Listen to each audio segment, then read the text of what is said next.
Ferdy Sambo, dari polisi berprestasi kini terancam vonis mati. Ferdy Sambo terlibat pada beberapa kasus besar yang menyorot perhatian publik, dari pengungkapan serangan teroris di kawasan Sarinah, hingga kematian 6 laskar FPI di KM 50 Tol Cikampek. Nama Inspektur Jenderal Polisi Ferdy Sambo tengah menjadi topik pemberitaan, setelah menjadi tersangka dalam kasus dugaan pembunuhan berencana terhadap Brigadir Nofriansyah Yosua Huta Barat atau Brigadir J. Sebelum terjerat kasus ini, mantan Kepala Divisi Profesi dan Pengamanan Polri ini merupakan salah satu personel Polri dengan beragam prestasi. Dikutip dari berbagai sumber, karir Ferdy Sambo di kepolisian termasuk cepat. Sejak lulus dari Akabri, sekarang Akademi Kepolisian pada 1994. Nama Ferdy Sambo kerap terlibat mengungkap kasus-kasus besar yang mendapatkan perhatian publik. Kasus besar yang ditangani Ferdy Sambo. Kasus kebakaran Gedung Kejaksaan Agung. Saat menjabat Direktur Tindak Pidana Umum Polri, Ferdy Sambo memimpin pengungkapan kasus kebakaran Gedung Kejaksaan Agung pada tanggal 22 Agustus tahun 2020. Peristiwa ini terjadi seiring penanganan kasus buronan Joko Chandra yang melibatkan Jaksa Pinangki Sirna Malasari selaku Kepala Subbagian Pemantauan dan Evaluasi 2 pada Biro Perencanaan Jaksa Agung Muda Pembinaan Kejagung. Dari hasil pemeriksaan, penyidik menemukan ada dugaan tindak pidana dalam kebakaran tersebut, karena terbakarnya gedung tersebut bukan akibat putusnya arus listrik tetapi nyala api terbuka.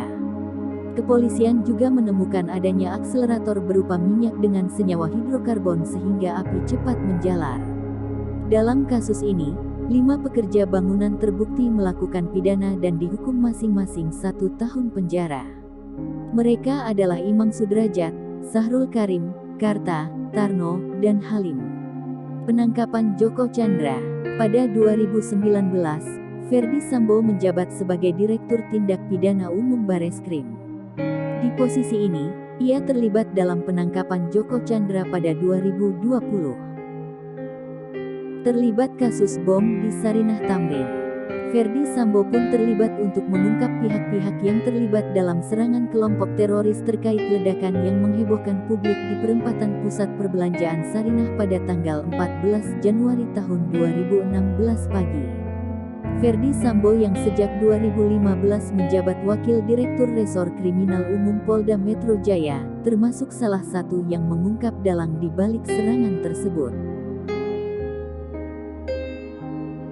Berpangkat Ajun Komisaris Besar Polisi Ferdy Sambo pun terlibat dalam kasus pembunuhan Wayan Mirna Salihin oleh Jessica Wongso dengan kopi berisi sianida. Ferdy bahkan sempat terbang ke Australia untuk membongkar keterlibatan Jessica. Setelah 32 kali proses persidangan dan puluhan saksi memberikan keterangannya di pengadilan, hakim menyatakan Jessica terbukti bersalah melakukan pembunuhan berencana kepada Mirna. Kasus penembakan Laskar FPI. Ketika menjabat sebagai Kepala Divisi Profesi dan Pengamanan Polri, Ferdy Sambo mendapat perintah untuk memeriksa apakah penggunaan kekuatan polisi yang dilakukan terkait penembakan dengan 6 laskar Front Pembela Islam sesuai prosedur atau tidak.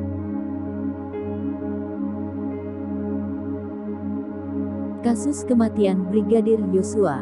Pada Selasa, 9/8 lalu, Kepala Polri Jenderal Polisi Listio Sigit Prabowo telah mengumumkan Ferdy Sambo sebagai tersangka kasus dugaan pembunuhan terhadap Brigadir Nofriansyah Yosua Huta Barat atau Brigadir J. Dengan perkembangan ini, kini terdapat 4 tersangka di kasus ini, yaitu Ferdy Sambo, Bayangkara II Richard Eliezer Pudihang Lumiu atau Barada Eliezer, Brigadir Ricky Rizal, dan seorang sopir bernama Kuat. Brigadir Yosua tewas pada Jumat 8/7 bulan lalu, di rumah dinas Ferdy Sambo, di kawasan Duren 3, Jakarta Selatan. Ferdy Sambo diduga menjadi sutradara di balik peristiwa pembunuhan ini, termasuk pihak yang merancang cerita fiktif untuk menutupi kejadian sebenarnya. Kemudian Barada Eliezer diduga merupakan eksekutor yang menembak Brigadir Yosua. Aksinya ini, menurut Kapolri, diduga dilakukan atas perintah Ferdy Sambo. Sementara Brigadir Ricky dan Kuat, diduga turut membantu dan menyaksikan peristiwa penembakan tersebut. Berdasarkan hasil pemeriksaan, keempat tersangka diduga melakukan perbuatan pidana sesuai pasal 340 KUHP tentang pembunuhan berencana, subsidiar pasal 338 KUHP tentang pembunuhan, junto pasal 55 dan 56 KUHP tentang persekongkolan. Ancaman hukuman mati, penjara seumur hidup, atau maksimal 20 tahun penjara, jelas Kapolri.